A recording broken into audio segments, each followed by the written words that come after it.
கொள்ளை நிலவின் கழிப்பது இன்பம் கொட்டும் மலையில் குளிப்பது இன்பம். கொள்ளை நிலவின் கழிப்பது இன்பம் கொட்டும் மலையில் குளிப்பது இன்பம். தவணை முறையில் குளிக்கும் போது திருட்டுக்குழிகள் தீண்டுவது இன்பம். திறமைச்சாலை போடும் நதிகள் திசைகள் போட்டு பாடும் குழிகள் மலையின் மார்பில் சுரக்கும் அருவி மசக்கையில் எனக்கு மாலை தன்றல். எல்லாம் இன்பம் எல்லாம் இன்பம் இயல் இன்பம் இசை இன்பம் நாடக தமிழ் இன்பம். தமிழே தமிழனுக்கு இன்பம் இன்பம் இன்பம் இன்பம் சொல்லிக்கொண்டு பட்டிமன்றத்தின் நாயகனாக அமர்ந்திருக்கும் நடுவர் ஐயா அவர்களே, நன்றி ஐயா.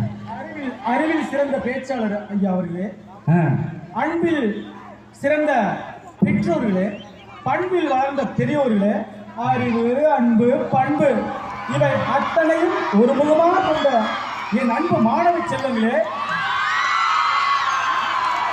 தீர்ப்பு என்ன என்று வருவரும் என்று தெரியாம திருத்திருட முயற்சி இருக்கும் எதிரணி தோழர்களே, உங்கள் அத்துணை பேருக்கும் இந்த நண்பனின் நச்சின ஒரு வணக்கம். அப்படியே கேப்டன் நேர்களுக்கு சொல்லுங்க.